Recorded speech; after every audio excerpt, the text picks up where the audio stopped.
नमस्कार दोस्तों, हम लेकर आए हैं। नमस्कार दोस्तों,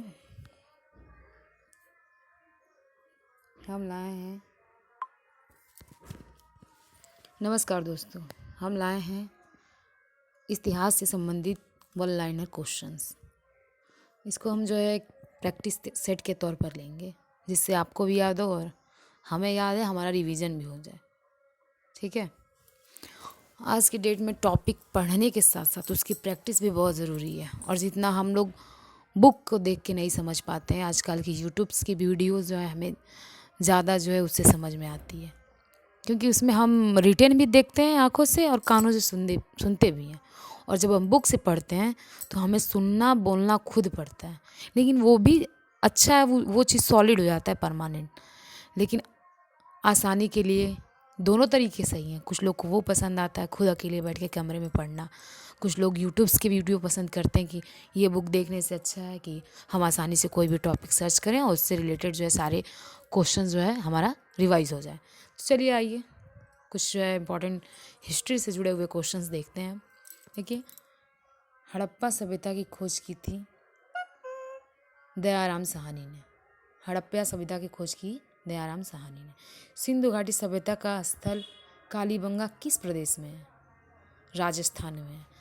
कालीबंगा किस प्रदेश में है? सिंधु घाटी सभ्यता का, या सिंधु घाटी सभ्यता कहाँ पर है, या नहीं उसका एक स्थल है कालीबंगा, वो कहाँ है? तो दोनों राजस्थान में। आगे बढ़ते हैं। हड़प्पा सभ्यता की खोज हुई थी, हड़प्पा सभ्यता 1921 में।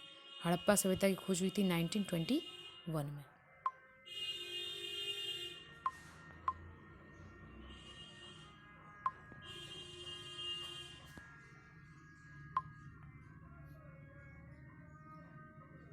आइए आगे देखते हैं।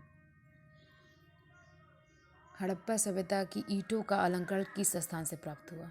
हड़प्पा सभ्यता की ईंटों का अलंकरण किस स्थान से प्राप्त हुआ? तो एक कालीबंगा। ऐसे क्वेश्चन पूछ देता है, ईंटों का अलंकरण किस स्थान से प्राप्त हुआ? तो कालीबंगा। ठीक है। या ये भी पूछ सकता है, कालीबंगा जो है, कालीबंगा किस स्थान पर है? स्थान तो खुद है, लेकिन किस सभ्यता का है? हड़प्पा सभ्यता का है या सिंधु सभ्यता का? तो आप पढ़े रहेंगे तो आप आंसर कर पाएंगे। आगे बढ़ते। सिंधु सभ्यता में एक बड़ा स्नानागार घर कहाँ मिलता है? ये क्वेश्चन मेनी टाइम्स आया होगा एग्जाम पे। अगर आपने प्रैक्टिस सेट सॉल्व किया होगा या आपने पढ़ा होगा, इस क्वेश्चन की इंपॉर्टेंस बहुत है। देखिए, तो मोहनजोदाड़ो सब सिंधु सभ्यता में स्नानागार जो है मोहनजोदाड़ो में मिला। सिंधु सभ्यता की मुद्रा किस देवता का चित्र अंकित था? आद्य शिव की। सिंधु सभ्यता की मुद्रा पर, मुद्रा यानी पैसे पर उस समय जो प्रचलित मुद्राएं थी, उस पर किस देवता का चित्र अंकित था? तो वो थे आद्य शिव जी। मोहनजोदाड़ो को एक अन्य नाम से जाना जाता है। मोहनजोदाड़ो को एक अन्य नाम से जाना जाता है, जिसका नाम है मृतकों का टीला। मोहनजोदाड़ो को एक अन्य नाम से जानते हैं, जिसका नाम है मृतकों का टीला। आइए आगे देखते हैं। सैंधव स्थलों के उत्खनन से प्राप्त मोहरों पर किस पशु का प्रकीर्णन है? चित्र है, प्रकीर्णन है, अंकित है। बैल। बैल। सिंधु सभ्यता का कौन सा स्थान भारत में स्थित है? सिंधु सभ्यता का कौन सा स्थान भारत में? लोथल। सिंधु सभ्यता का जो है काफ़ी हिस्सा जो है पाकिस्तान में चला गया, अभी जो है लोथल भारत में है। आगे बढ़ते हैं। भारत में चांदी की उपलब्धता के साक्ष्य कहाँ मिले? हड़प्पा संस्कृति में। इस संस्कृति के दौरान हमें ये पता चला कि भारत में उस सभ्यता के समय चांदी भी प्रचलित थी, या मिलती थी, या थी। आगे बढ़ते। किस शासक को उग्रसेन कहा जाता है? महापद्मनंद को उग्रसेन कहा जाता है। चलिए आगे देखते हैं। सिकंदर के साथ भारत आने वाला इतिहास कौन था? हेरोडोटस।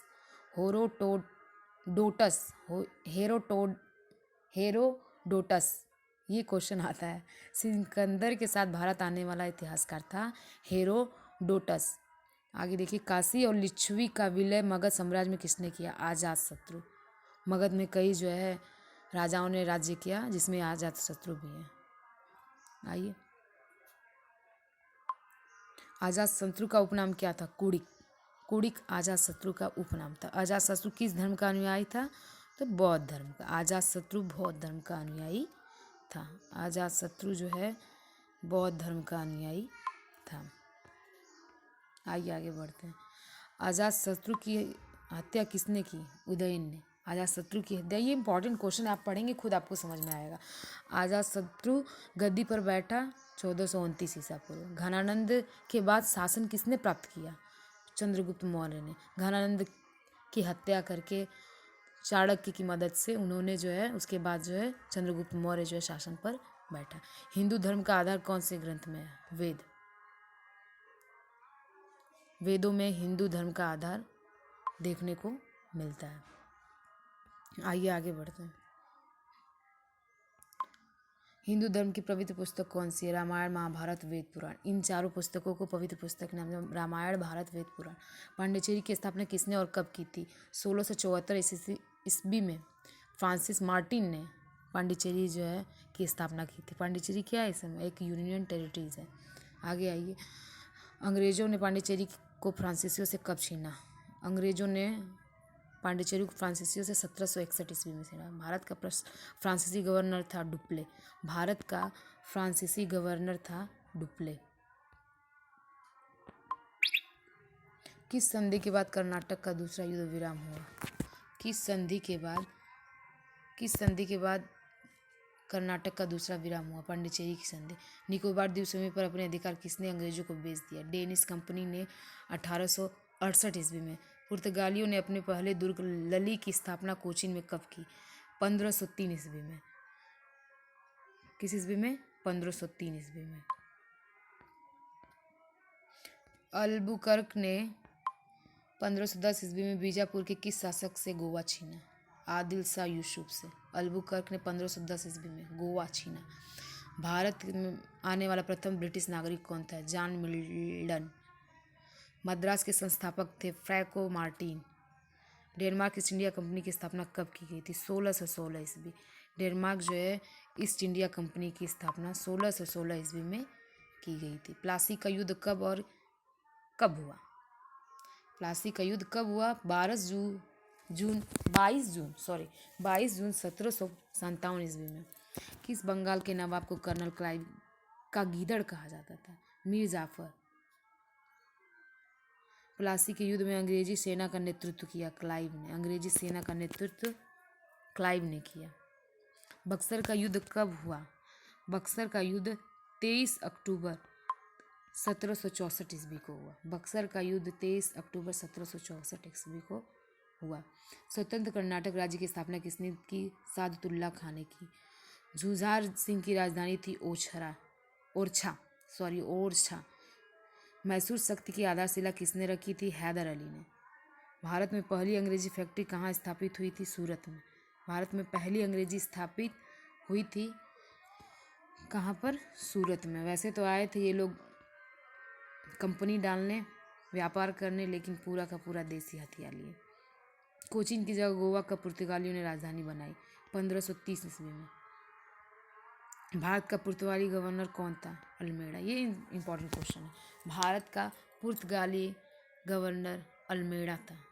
आता है एग्जाम में क्वेश्चन। धन्यवाद दोस्तों वीडियो देखने के लिए और धन्यवाद।